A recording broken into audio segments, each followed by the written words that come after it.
안녕하세요. 진짜 목소리로 담아내는 삶의 이야기들, 소리담음입니다. 오늘도 제 목소리와 함께 누군가의 지난 시간 속으로 천천히 걸어가 보겠습니다. 이야기가 마음에 와닿으셨다면 구독과 좋아요로 응원의 마음을 건네주세요. 그럼 오늘의 이야기 차분히 들려드리겠습니다. 1993년의 겨울, 30을 갓 앞둔 박민호는 사랑하는 연인 수진의 손에 이끌려 태성그룹 회장의 저택 앞에 서 있었다. 눈발이 흩날리던 저녁, 저택은 한 송이 눈도 허락하지 않을 만큼 완고한 기품을 품고 있었다. 그 젊은 청년은 당시 중견 건설사 말단 사원에 불과했다. 그의 삶은 성실했고 정직했지만 화려하지 않았으며 무엇보다 재벌 집안이 원하는 조건과는 거리가 멀었다. 저택의 공기는 얼음처럼 정적이었다. 장인철 회장은 민호를 먼 거리에서 쳐다보듯 마치 그 청년의 현재와 미래를 한눈에 판단한다는 듯 묵묵히 응시했다. 그날 민호는 처음으로 깨달았다. 출신이라는 계급, 돈이라는 벽이 이렇게까지 냉혹한 것인지, 사랑이라는 감정만으로는 문을 열 수 없는 세계가 존재하고 있음을. 집 자체가 가진 위압감 때문만은 아니었다. 그날 민호는 처음으로 차이라는 걸 깨달았다. 그러나 저녁이 끝날 무렵 마음속 깊은 곳에서는 묘하게 단단한 무언가가 자라나기 시작했다. 차가운 외면 앞에서도 그는 고개를 숙이지 않았다. 지금은 부족하더라도 언젠가는 증명해 보이겠다는 조용한 결심. 그 결심은 아직은 작았으나 꺼지지 않을 불씨였다. 그리고 다음 달 첫 보너스가 들어오면 수진에게 꼭 선물을 하나 사주겠다고 다짐했다. 1년 안에 자신을 증명해 보이겠다는 굳은 다짐 같은 것이었다. 이듬해 1월, 민호는 첫 보너스 200만 원을 받았다. 젊은 청년에게는 세상에 손을 내밀 수 있을 만큼 큰 돈이었다. 민호는 망설임 없이 백화점으로 향했다. 그는 수진을 위한 작은 목걸이를 골랐다. 과하지도 싸구려도 않은 그의 형편 안에서 최선을 다한 선물. 남은 돈으로 부모님께도 작은 정성을 더했다. 그날의 민호는 사랑을 증명할 수 있음에 행복했고 미래가 단단해 보였다. 하지만 현실은 언제나 가장 행복한 순간을 향해 잔인한 칼날을 들이댄다. 수지는 이별을 말했다. 그녀의 말은 이미 결정된 미래의 통보였다. 사랑의 언어가 아닌 현실과 조건의 언어로 모든 것을 끝냈다. 그녀의 아버지는 새로운 결혼 상대를 정했고 그녀는 그 결정을 거스를 힘도 의지도 없었다. 그리고 그녀 역시 편안함을 포기할 생각이 없었다. 민호의 손에 남은 것은 아무도 받아주지 않은 목걸이 상자뿐이었다. 젊은 청년의 사랑과 자존심이 그대로 담겨있던 작은 상자. 그날의 상처는 그의 인생에서 아주 깊은 곳으로 스며들었다. 그날 밤 그는 한강으로 향했다. 절망과 분노, 모멸감까지 뒤섞인 감정들이 차가운 공기 속에서 소용돌이쳤다. 그는 자신이 무엇을 잃었는지 그리고 무엇을 얻어야 하는지를 생각했다. 한강변의 겨울바람은 그를 흔들었지만 쓰러뜨리진 못했다. 그가 그 바람 속에서 스스로를 붙들고 있을 때 운명처럼 한 노신사가 다가왔다. 그 노신사는 민호의 처지를 캐묻지 않았다. 다만 한 잔의 술을 건네며 말했다. 젊은이의 눈에서 재능이 보인다고. 그리고 자신의 회사에 들어와 보지 않겠느냐고. 그 만남은 우연이었을까 혹은 운명이었을까? 강태풍, 그와의 짧은 대화는 민호의 인생사를 완전히 뒤바꿔 놓았다. 그날 이후 민호는 강태풍의 회사로 들어갔다. 그곳은 부동산 개발의 최전선, 숫자와 시간, 그리고 판단력으로 경쟁하는 치열한 현장이었다. 건설과 부동산 개발이라는 세계는 냉정하고 거칠었다. 하지만 그는 그 속에서 누구보다 빠르게 배우고 누구보다 깊이 고민했다. 강태풍 회장은 그에게 기회를 줬고 때로는 아버지처럼 때로는 스승처럼 그를 이끌었다. 강태풍은 민호에게 기회를 넘겨주며 말했다. 위기는 언제나 준비된 사람에게만 문을 열어준다고. 민호는 그 말을 증명하듯 밤을 깎고 새벽을 삼켜가며 일했다. 그의 성실함과 감각은 빠르게 빛을 냈다. 그리고 IMF 외환위기, 모두가 숨을 죽일 때 민호는 오히려 새로운 길을 보았다. 많은 이들이 공포에 휩싸였을 때 민호는 기회를 보았다.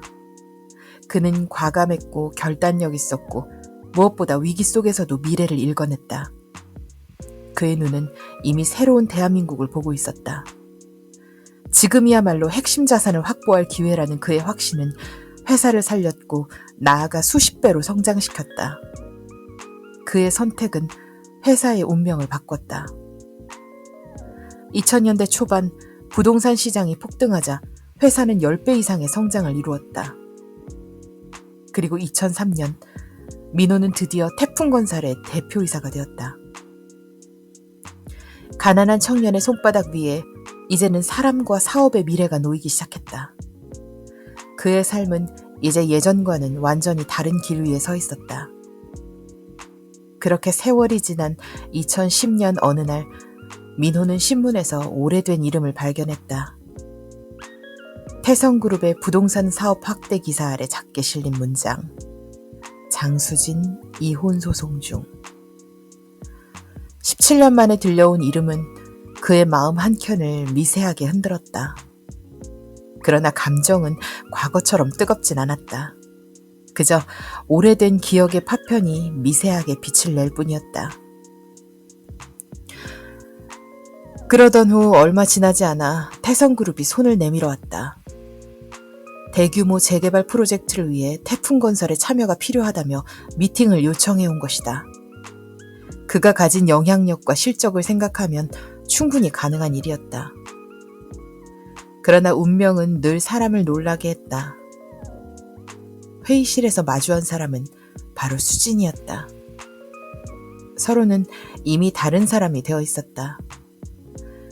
어린 날의 감정과 약속은 사라지고 남은 건 냉정한 협력 관계뿐이었다.